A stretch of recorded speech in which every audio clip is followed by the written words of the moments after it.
Salut tout le monde, j'espère que vous allez tous très bien. Écoutez, aujourd'hui, on va parler rapidement de la conférence de presse de Galtier avant le match de Lille-Paris Saint-Germain. Où j'aime bien en fait, je pense que je vais faire une vidéo à chaque fois par rapport aux conférences de presse parce que je regardais jamais les conférences de presse et en fait c'est intéressant, ça dure un quart d'heure, mais c'est très intéressant. Et aujourd'hui, on va parler du penalty gate. Alors apparemment, Mbappé-Neymar, en tout cas, le sujet est clos. Il n'y a pas de malaise, tout va bien. L'entraînement s'est très bien déroulé pendant la semaine, etc.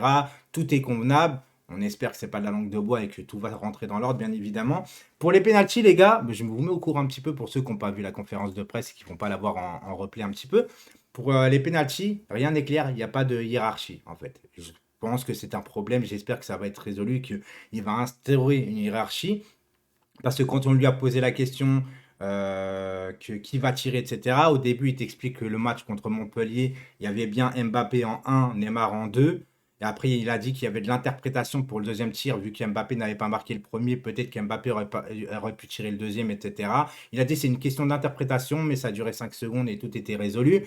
Ensuite, on lui a posé la question si à Lille, le journaliste m'a fait rire parce qu'il a fait ouais, si Neymar rentre dans la surface, il crochette tel joueur, paf, il le fauche dans la surface, penalty. Il lui a dit à Galtier qui tire. Et Galtier a dit seuls les joueurs le seront. Donc en fait, en vérité, les penalty, les gars, il a expliqué que Messi pouvait tirer, Neymar pouvait tirer, Mbappé pouvait tirer, même Sergio Ramos pouvait tirer. Il a dit qu'il avait 4 excellents tireurs de penalty. Mais en gros, il n'a pas dit que Neymar était le meilleur tireur au penalty du monde, enfin de l'équipe, en tout cas du PSG, même si pour moi, il est le meilleur tireur du monde. Et donc, en soi, il n'y a pas de hiérarchie. Je pense que ça peut poser problème à la longue. J'espère qu'il va avoir une hiérarchie simple, efficace.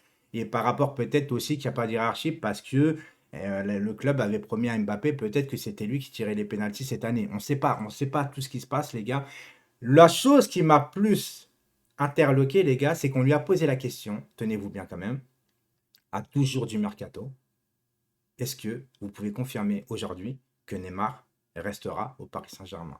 Et là, je me suis dit, si Neymar, tu sais qu'il reste, etc. En plus, c'est grand joueur, il fait un début de saison tonitruante et tout ça. Tu te dis, bah, ouais, il va dire, bah non, il bouge pas.